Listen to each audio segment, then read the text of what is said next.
예배 시간에 가급적 좀 앞자리부터 앉아주시면 감사를 드리겠습니다. 근데 제가 솔직하게 여러분께 말씀드리는데요. 제가 설교할 때 가장 시선이 머무는 곳이 어딘지 아십니까? 가까운 데가 아닙니다, 사실은. 가까운 데가 더 잘 보일 것 같지만 사실은 맨 뒷자리가 가장 잘 보입니다. 그래서 눈만 깜빡거리고 조금만 길게 눈을 감고 계셔도 좋은지 다 알게 돼요. 그러니까 내가 오늘 어저께 잠을 많이 못 잤어. 나 오늘 좀 졸지도 몰라. 그래서 뒤에 앉으시면 실패하시는 겁니다. 저는 솔직히 맨 앞에 앉으신 장로님들이 거의 뭐 조시는 일이 없지만 혹 조신다 할지라도 전 잘 진짜 모릅니다. 그러나 저 뒤에 앉으신 적어도 3분의 2 그 뒤에 계신 분들은요 정확하게 보여요. 뭐 사람 뒤에 얼굴 가리고 이렇게 굽벅거려도요 그 눈동자 깜빡거리는 것도 사실은 느낄 정도로 제가 민감합니다. 그런데 한 가지 아주 진짜 안 보이는 데가 있는데 기둥 뒤에거든요. 그래서 제가 한 가지 묘안을 생각해냈어요. 설교하다가 한 번씩은 저 기둥 뒤에 계신 분에게 질문을 할 생각입니다. 예, 질문을 해서 그 기둥 뒤에 앉으면 안 되겠다라고 느낄 만큼 앞으로는 집중적으로 공격을 하겠습니다. 자, 사람이요, 철들었다라고 하면 사리와 가치를 분별할 줄 안다라는 겁니다. 분별할 줄 안다. 사리를 모르고 가치를 분별할 줄 모르는 사람을 우리가 무엇도 못 가린다 이런 말 하죠. 예, 그 사람 뭐도 못 가려. 그죠? 이게 뭔지도 몰라. 그래서 오죽하면 좀 안 좋은 말이긴 합니다만 된장녀다 이런 말까지 나오는 게 분별 못 한다는 얘기예요. 이게 뭐가 뭔지 모른다는 이제 그런 말이거든요. 철든 사람은 이로운 것과 해로운 것을 분별할 줄 압니다. 그러니까 나한테 유익한 게 무엇이고 나에게 해로운 것이 뭔지 분별할 줄 안다라는 거죠. 근데 가만 보면요, 어려움을 당하는 어떤 일들을 이렇게 보면 그 사람이 어떤 데를 보면 아군과 적군을 잘 구분 못하는 그런 일들 많아요. 그러니까 이 사람이 나를 정말 도와주는 사람인지 아니면 도와주는 척을 하지만 사실은 나를 이용해서 해를 끼치려는 사람인지 이게 이제 이걸 구분을 못하면 인간관계에서도 실패하게 되죠. 근데 이 사람은 진심으로 나를 도와주려는 사람이구나. 이 사람은 나를 도와주는 척은 하지만 사실은 자기 이익을 위해서 나를 이용하려고 하는구나. 이거 구분을 잘해야 되는 거거든요. 우리가 세상의 여러 가지 일들도 그렇거든요. 이 일이 나에게 정말 유익한 일이냐, 이것은 해로운 일이냐, 이것을 분별할 줄 아는 것이 철이 든 것입니다. 어느 것이 나은 것인지 어느 것이 못한 것인지 이걸 이제 분별해야 하는 것이죠. 믿음에 있어서도 마찬가지입니다. 이 영적 세계에 있어서도 마찬가지입니다. 믿음이 성장한다라는 것은 진리와 비진리를 분별할 줄 안다라는 거예요. 이건 진리다, 이건 비진리다, 이건 아니다, 가짜다, 진리인 것 같지만 가짜다. 대표적인 것이 예레미야서에 나온 이제 그런 말씀이거든요. 예레미야는 하나님의 말씀을 통하여서 너희가 바벨론에 그냥 항복하고 가라, 이건 하나님의 뜻이다, 바벨론에 가라, 70년 후에 하나님께서 다시 돌아오게 할 것이다 라고 외쳤어요. 그런데 거짓 선지자들은 아니다, 하나님은 우리 하나님이시다, 전능하신 하나님이시다, 설마 우리로 하여금 바벨론에 망하게 하시겠느냐, 하나님을 믿어라, 하나님은 절대 우리를 망하게 하지 않을 것이다. 근데 사실 우리들은요 후자의 귀가 솔깃하거든요. 그래, 맞아, 하나님이 우리를 망하게 하겠어? 하고서는 거짓 선지자의 말에 귀가 솔깃해지는 게 사실입니다. 이걸 분별해야 되거든요. 땅의 것과 하늘의 것을 분별할 줄 아는 것입니다. 믿음의 성장이란 무엇이 땅의 것이고 무엇이 육신의 것이고 무엇이 신령한 것이며 위의 것이냐, 그리고 믿음에 있어서 이로운 것, 이것은 나의 심령에, 내 믿음에 이건 유익한 것이다, 아니야, 이것은 선한 것이고 좋은 것처럼 보이지만 그러나 이것은 내 믿음에 해로운 것이다, 이것을 분별할 줄 아는 것입니다. 바울이요 바울이 원래 이름이 사울이었습니다. 근데 그 사울이라는 이름의 뜻은 큰 자라는 뜻이 크다, 큰 자다. 예수님을 알기 전에 이 바울, 그러니까 사울이었죠. 그 사울이라는 사람도 세상 다른 사람들처럼 그런 가치관, 커야 좋다라는 가치관을 가지고 있었어요. 뭐든지 커야 좋다. 그래서 지난주 말씀드린 것처럼 금수저 같은 배경, 출신이라든지 그가 공부한 것이라든지 어떤 열심이라든지 이런 것을 그는 좋게 생각하고 유익하게 생각하고 그것으로 자랑도 하고 자부심도 가지고 나는 이런 사람이야. 큰 자다 이거죠. 나는 이런 사람이야. 그런데 예수님을 만난 후에 그는 세상의 것과 다른, 세상의 것보다 더 좋은 가장 귀한 것을 그는 발견했습니다. 그러니까 내가 육신으로 이 땅에 태어나서 어떤 출신을 가지고 거기서 배우고 자라나고 성공하고 이렇게 해온 어떤 그런 육신의 것, 그 이상의 것, 그러니까 사람으로서 성공하는 것, 그 이상의 것, 사람들이 좋아하고 추구하는 것보다 훨씬 그 이상의 것, 사람들은 몰라요. 그런데 바울은 그 가장 귀한 어떤 것을 발견했어요. 아, 이것이 있었구나. 원래는 몰랐던 것이에요. 그러니까 모르니까 찾지도 못했던 것입니다. 그런데 이걸 발견하고 보니까 이건 금보다 은보다 더 귀한 거예요. 어떤 모임에서 이제 기도 제목을 나누는데 다 믿는 사람들이죠. 이제 그분이 한 분이 기도 제목이 뭐냐면 로또 되게 해주세요. 그런 기도 제목을 말했다는 겁니다. 그 얘기를 제가 들었어요. 첫 번째 가장 먼저 든 생각이 그 사람에게 있어서 최고의 가치는 로또밖에 안 되는가? 로또 그 이상의 것을 이분은 모르는 것인가? 교회를 다니면서도요. 가장 귀한 것을 발견한 후에 사울은 이름을 바꿨습니다. 바울이라고. 바울이라는 이름의 뜻은 작은 자라는 뜻이 작은 자. 보통 사람들은 작은 자였다가 큰 자 되기를 원하잖아요. 그런데 바울은 거꾸로 큰 자였는데 원래 그 이름이 부모님이 지어주셨겠죠. 너 큰 자가 되라. 그래서 큰 자라는 이름의 그 이름을 버리고 작은 자, 나는 작은 자다. 작은 것에서 더 귀한 것을 발견한 거예요. 그래서 그런 작은 자라는 이름 바울이라고 이름을 바꿨습니다. 왜 그는 큰 자를 버리고 작은 자가 되려고 했을까요? 그는 증언합니다. 내가 가진 의는 하나님께로부터 난 의다. 내가 가진 의는 하나님께로부터 난 의다. 아마 여러분 중에는 이 말이 좀 생소하실 분도 계실지 모르겠어요. 근데 사실은 정말로 우리가 신앙생활하면 생소하면 안 되는 말씀이에요. 이 말씀이야말로 가장 우리에게 밀접해야 되고 이 말씀이 우리의 믿음이 되어야 되고 이것이 우리의 삶이 되어야 할 말씀입니다. 그런데 어떻게 하다가 이 말씀이 생소한 말씀처럼 되기도 해요. 그만큼 교회가 이걸 제대로 못 가르쳤다는 이야기도 됩니다. 그런데 그러면 안 되는 것입니다. 루터가 종교개혁을 할 때 바로 이 말씀 때문에 종교개혁했어요. 이 말씀 때문에 교회가 무엇이 잘못됐는지 정확하게 집어낼 수 있었고 그 잘못된 데서부터 벗어나서 이것이 신앙의 핵심이다 라고 외친 것이 뭐냐면 하나님의 의라고 하는 것입니다.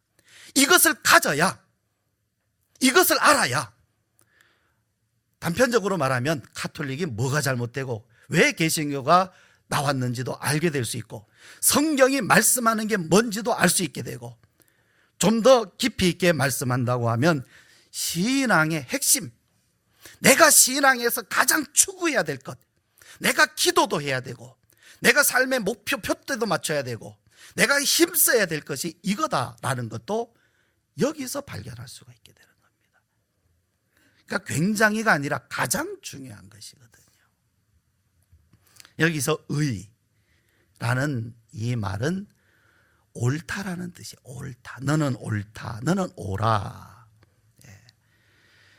의롭다, 옳다, 바르다, 바르다. 그 다음에 전혀 죄가 없다 이런 뜻이에요. 죄가 없다. 너는 죄가 없다. 그러니까 이 의라는 단어는 죄와 반대 단어입니다. 반대. 죄라는 말의 반대예요. 그러니까 죄 때문에 우리 사람이 겪는 고통이 있습니다. 죄 때문에 겪는 여러 가지 그런 인생의 비참함들이 있습니다. 죄 때문에 오는 거예요. 나의 죄, 너의 죄, 우리의 죄, 이 땅에 있는 죄. 사실 우리가 겪는 고통들을 보십시오. 인간관계에서나 나 자신 안에서나 다 근본을 따져보면 죄 때문에 나와요. 그게 죄 때문에. 외로운 것도 그렇고요, 상처를 받는 것도 그렇고, 상처를 입히는 것도 그렇고, 폭력을 행사하는 것도 그렇고, 화를 내는 것도 그렇고, 시기에 질투하는 것도 그렇고, 분당을 짓는 것도 그렇고, 다 이것이 죄에서 나오는 거 아닙니까? 나의 죄, 너의 죄. 나도 내 죄를 어찌하지 못하고 당신도 당신의 죄 어찌하지 못하니까 서로 죄 때문에 싸우기도 하는 거 아닙니까? 그런데 의라고 하는 것은 이 반대예요. 죄가 없는 거예요. 없는 거. 죄가 없다라는 거죠. 그러니까 죄가 없으면 가장 좋은 것이 뭐냐면 하나님과의 관계가 완전히 활짝 열리는 겁니다. 하나님과의 관계가 왜 막히느냐 하면 죄 때문이거든요. 왜 내가 하나님의 사랑을 느끼지 못하는가? 죄 때문이에요. 왜 하나님이 살아계시다고 하는데 하나님이 느껴지지 못하는가? 내가 하나님께 기도를 하는데 하나님이 내 기도를 들으시는 줄 내가 왜 그것을 깨닫지 못하는가? 죄가 가로막고 있기 때문이거든요. 죄가 가로막혀 있으면 하나님과의 교제가 절대 안 돼요, 이게. 근데 의는 뭐냐 하면 그러한 하나님과의 장벽이 완전히 없다라는 얘기거든요. 그러니까 마음껏 하나님의 집에 들어가기도 하고 나오기도 하고 하나님의 것을 먹을 수도 있고 즐거워할 수도 있고 하나님께 마음껏 영광 돌리고 딱 기도하기 위해서 내가 딱 앉자마자 하나님 하고 부르면 바로 하나님의 음성을 들을 수 있는 것도 의 때문에 올 수 있는 겁니다. 자, 그러면 바울이 지금 무엇을 말씀하려는 것일까요? 첫째, 바울이 가진 의는 율법에서 난 것이 아니다. 율법에서 난 것이 아니다. 좀 목이 말라서 죄송합니다.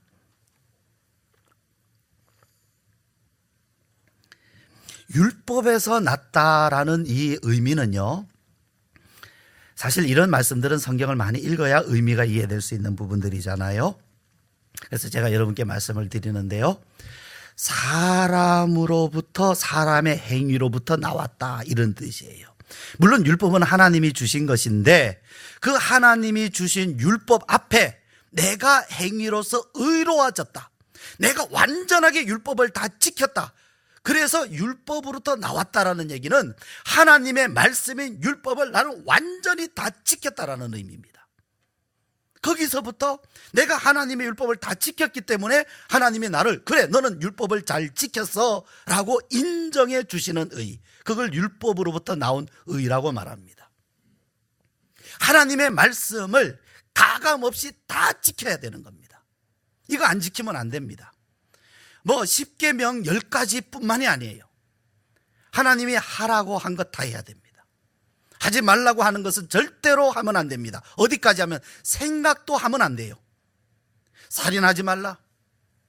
살인 안 했죠. 여러분 중에 살인한 분 있어요? 근데 살인했는지 안 했는지 한번 봅시다. 누구든지 형제를 미워하면 다 살인자다.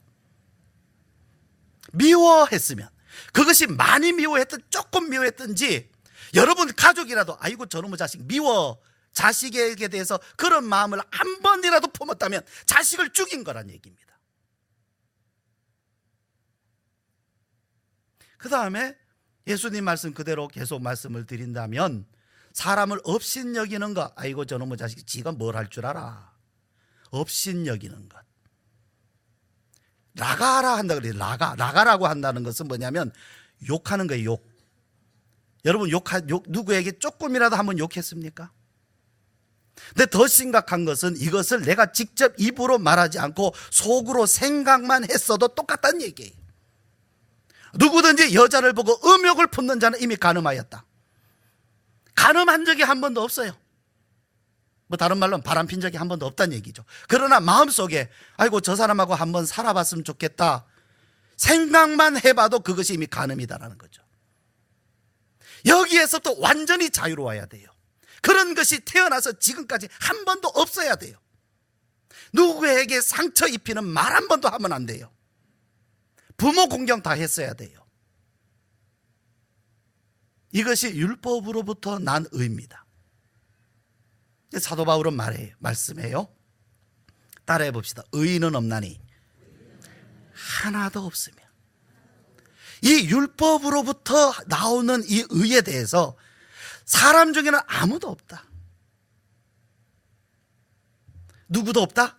자기도 아니다는 얘기입니다. 내 의는 율법에서 난 거 아니다. 나도 그게 율법 앞에는 죄인이다 그랬어요. 나도 율법 앞에는 죄인이에요. 사도 바울은 자기는 쏙 빼놓고 이 죄인들아 나는 의인인데 너네는 그랬지 이런 의미가 아니라 우리는 한번 따라합시다. 우리는 모두 다 죄인입니다. 이거 우리가 솔직해야 돼요. 그런데 우리는요 상대적인 의를 자꾸 찾습니다. 상대적인 의라는 것은 비교해서 내가 저 사람보다 낫다 이거죠. 그럼 무슨 의라고요? 상대적인 의. 하나님은 우리에게 상대적인 의를 요구하시는 게 아니라 절대적인 걸 요구해요. 그러니까 나는 저 사람보다 나요. 그 누가복음에 나오잖아요. 바리새인이 기도하면서 뭐라고 기도합니까? 하나님, 나 저 세리처럼 되지 않은 것 감사합니다. 그렇죠. 이거는 절대적인 겁니까? 상대적인 겁니까? 상대적인 거예요. 저 사람보다 낫다 이거죠. 나는 저 사람처럼은 살지 않았다 이거죠. 그래서 하나님 감사합니다 하는데 하나님은 그 기도를 들으신다 안 들으신다? 기둥 뒤에 계신 분 들으신다 안 들으신다? 안 들으신다. 왜? 그건 상대적일 뿐이에요. 자기가 생각할 때 자기가 낫다고 생각하지만 하나님이 보실 때는 아니에요. 실격이에요. 실격. 이것이 율법으로부터 나는 것입니다. 이스라엘 사람이 아기를 낳으면 난지 8일 만에 할례를 합니다. 이것이 하나님의 백성이라는 표시입니다. 나는 하나님의 백성이다. 그래서 이 이스라엘 사람들은 자신이 할례 받았다는 걸 굉장히 자랑하고 자부심을 가지고 더 나아가서 이방 사람들 무할례자 할례 안 받았다 그래서 못 받은 사람들이라 그래서 무시하고 업신여겼습니다. 이것이 율법적인 것입니다. 바울도 이러한 율법적인 배경을 좋아했어요. 그는 자랑할 만했고 남들이 부러워할 만했고 그의 행위도 참 좋았어요. 바리새인이 될 만큼 행위도 좋았고 그랬습니다. 그러나 바울은 말합니다. 그런 것 전에는 내가 유익하다 생각했다. 그러나 지금은 그런 것들이 다 나한테 해로운 것들이다. 율법으로 말미암아 내가 스스로 나를 의롭다고 여겼던 자랑거리, 자부심, 이런 보람 모든 것이 다 난 이제는 나에게 그게 다 해로운 것들일 뿐이다. 해롭다. 그는 더 귀한 것을 발견했어요. 내가 가진 어떤 것들보다 더 귀한 것, 상대적인 의와는 비교할 수 없는 더 귀한 것, 그것이 하나님께로부터 난 의입니다. 둘째, 바울이 가진 의는 하나님께로부터 난 의입니다. 하나님께로부터 난 의. 이제부터 여러분 좀 더 귀를 꼭 기울이시기를 바랍니다. 왜냐하면 이것을 여러분의 신앙의 중심으로 삼으셔야 돼요. 기도할 때도 이걸 가지고 기도하셔야 되기 때문입니다. 이걸 떠나서 기도하면 엉뚱한 기도하는 겁니다. 사람이 가진 의, 율법에서 난 의가 아무리 좋다 해도 그것은 상대적인 것일 뿐이요, 어느 누구도 하나님이 요구하시는 의를 율법으로 이룰 수도 없고, 그렇기 때문에 그것을 가지고 하나님 나라에 들어갈 수 없습니다. 다소간에 내가 열심을 가지고 열심히 하나님을 섬기고 살았단다 할지라도 그것을 가지고 하나님의 나라에 못 들어갑니다. 하나님의 자녀가 되지도 못하고 하나님께 영광 돌리지도 못합니다. 여러분, 하나님께 무엇을 가지고 영광 돌릴 수 있다고 생각합니까? 다소간에 내가 하나님을 향한 열심, 선한 행동, 이걸 가지고 영광 돌릴 수 있다고 생각하면 혼자 있을 때 지은 생각들, 죄를 가지고 하나님 앞에 심판받을 것은 왜 생각하지 못합니까? 하나님의 이름을 욕되게 한 것은 왜 생각하지 못합니까? 절대로 사람은 자기 행위로 하나님께 영광 돌리지 못합니다. 하나님은 사람의 의 때문에 영광 받으시지 않습니다. 그렇게 영광 돌릴 수 있는 사람 없습니다. 제 아무리 사람이 고상한 의를 가지고 있단다 할지라도 사람은 죄인일 뿐입니다. 부족하지요? 유한하지요? 무엇보다 사람은 죄로부터 자유롭지를 못해요. 죄로부터 자유롭지를 못해요. 자, 이런 것이 다 상대적인 의인데요, 바울은 사람의 의가 아닌 사람의 의로 말한다면 우리는 다 끝난 겁니다. 무슨 일을 해도 이건 안 돼요. 하나님 앞에 못 갑니다. 그런데 사람의 의가 아닌 하나님께로부터 나오는 의를 그는 발견했어요.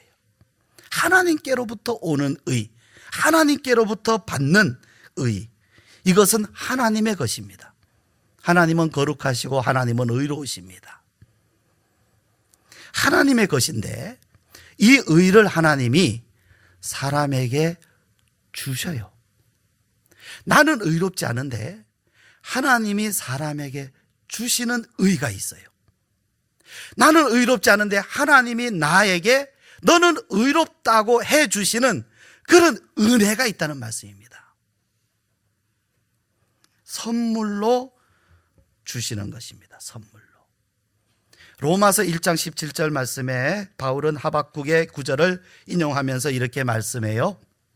복음에는 하나님의 의가 나타나서 믿음으로 믿음에 이르게 하나니 기록된 바 오직 의인은 믿음으로 말미암아 살리라, 이렇게 말씀합니다. 복음에는 하나님의 의가 나타났다. 복음에는 뭐가 있다? 하나님의 의가 있다. 발견했습니까? 하나님의 의를 가졌습니까?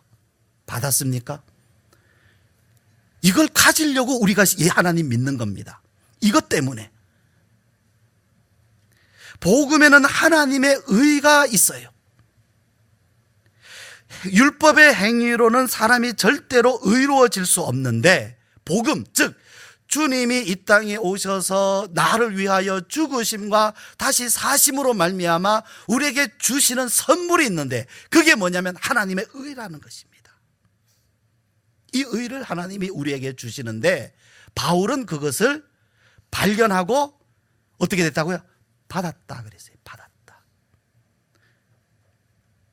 이거는 단지 교리로 배워서 끝나는 이야기가 아닙니다. 교리가 있다는 얘기는 거기에는 실체가 있다는 얘기예요. 다시 말씀드리면 여기에 어떤 음식을 설명하는 설명서가 있습니다. 설명서가 있다는 것은 뭐가 있다는 겁니까? 실체가 있다는 거예요. 그런데 이 설명서를 읽었다고 이 실체를 가진 겁니까? 교리를 배웠다고 해서 실체를 가진 겁니까? 아닙니다. 이것을 교리를, 즉 설명서를 읽는 것은 이 실체를 내가 가지기 위한 것입니다.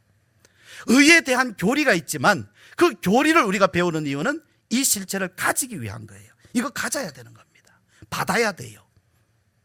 이게 없으면 뭐예요? 이게 알맹이라면 껍질은 있는데 모양은 있는데 설명서도 있고 박스도 있는데 알맹이가 없으면 그걸 뭐라 그럽니까?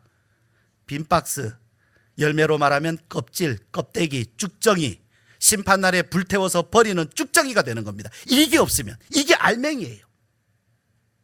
우리가 왜 신앙합니까? 이 알맹이를 위해서 하는 겁니다. 쭉정이가 왜 필요합니까? 껍데기가 이 알맹이를 이 알맹이가 추수할 수 있도록 준비하기 위해서 그때까지 껍데기가 필요한 겁니다. 그러나 나중에 껍데기는 다 버리는 거예요. 그러나 지금은 필요해요, 물론. 그러나 껍데기는 뭐를 위해서 필요하냐면 이 알맹이를 위한 거예요. 그런데 내가 껍데기는 평생 가지고 있으면서 알맹이를 가지지 못했다. 그게 바로 쭉정이입니다. 쭉정이. 따라해 봅시다. 쭉정이.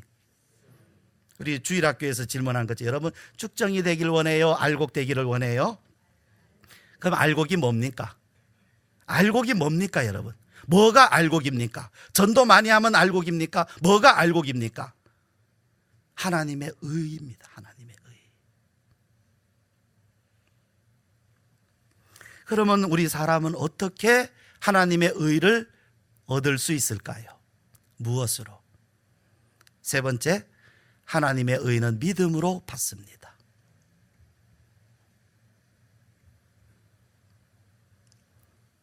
구절에 바울은 분명하게 말씀합니다.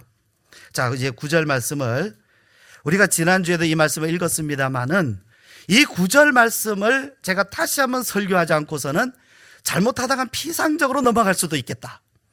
그래서 제가 오늘 다시 이 본문 말씀을 택한 이유입니다. 자, 3장 9절 말씀 우리 같이 읽죠. 시작.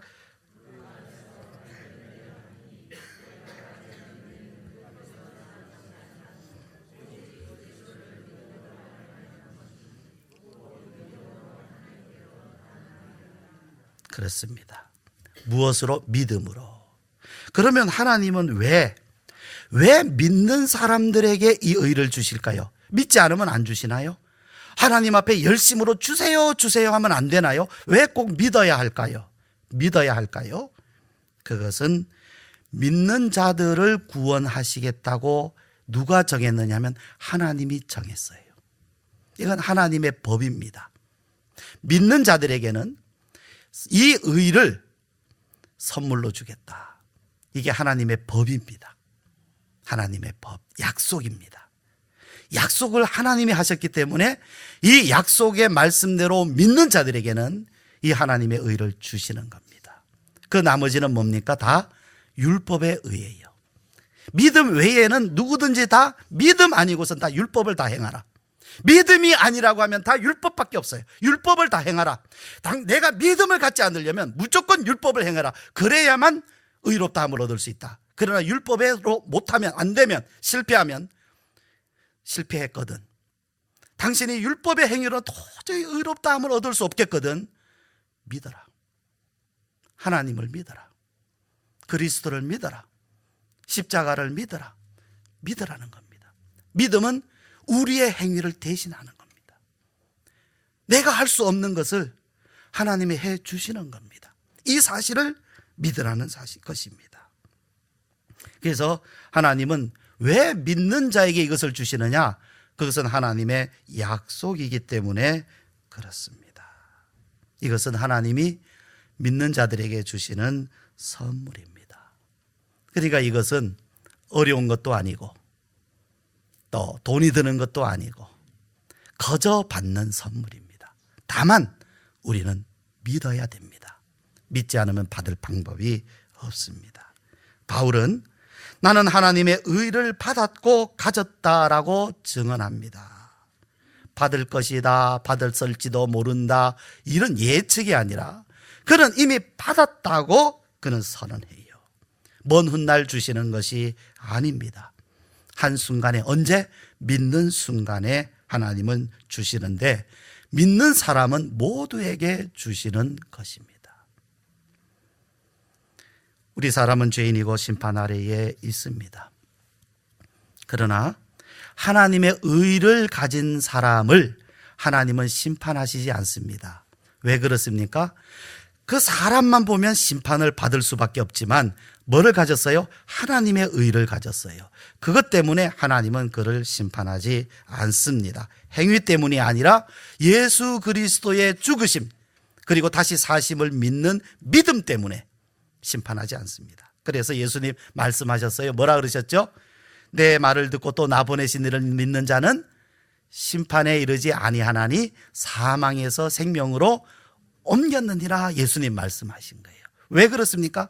하나님이 선물로 주신 의가 있기 때문에 심판하지 않습니다. 바울은 출신 배경 참 좋았어요. 그러나 그는 더 귀한 것을 발견하고서 이전의 것을 배설물처럼 버렸습니다. 그럼 이제 우리는 어떠합니까? 우리는 바울처럼 출신이나 배경이 좋지도 못합니다. 우리가 지금까지 내 것이라고 가지고 온 것들, 사실 내가 가지고 있는 내 것이라고, 내가 소유하고 내 것이라고 자랑하고 가져온 것들도 사실상 우리를 그렇게 만족할 만큼 우리 인생을 만들어주지도 못해왔습니다. 솔직히 그렇지 않습니까? 우리는 그것 가지고도 굉장히 소중하게 다루어왔지만, 그렇지만 그것으로 그렇게 우리 인생이 만족스럽지를 못해요. 여러분, 우리 사람은요, 하나님의 의를 가져야만 진정으로 만족하게 돼요. 가장 마음의 중심으로부터 만족할 수 있는 것은 하나님의 의 외에는 다른 것이 없습니다. 그런데 보십시오. 하나님은요, 우리보다도 이것을 우리에게 더 주시기를 원하세요. 우리가 받기 원하는 것보다 주시려는 하나님이 더 원하십니다. 그래서 우리가 하나님 앞에 요구도 하기 전에 먼저 독생자를 보내시고 십자가 지게 하시고 다 그 구원을 이루어 놓으시고는 하나님은 봐라, 내가 너희를 이렇게 사랑한다. 그러니 이제 이것을 구해라. 내가 너에게 얼마나 이걸 주고 싶어 하는지 아느냐. 이것을 구해. 구하는 사람에게는, 믿는 사람에게는 내가 다 주겠다고 하나님 말씀하신 것입니다. 그래서 뭐라고 하셨어요? 예수님이 너희는 먼저 그의 나라와 그의 의를 구하라. 그의 나라와 그의 의를 구하라. 이것이 뭐라죠? 가장 귀한 것이기 때문입니다. 이제 우리의 표대는 분명해졌습니다. 하나님께서 우리에게 선물로 주시는 하나님의 의입니다. 내 것으로 만족할 수 없거든, 내 것으로 실패하거든 하나님의 의를 구하십시오. 믿으십시오. 하나님은 믿는 자들에게 값없이 그분의 의를 우리에게 선물로 주십니다. 이를 위하여 기도하고 우리의 신앙의 표대를 분명히 하고 우리 함께 달려갑시다. 기도드립시다.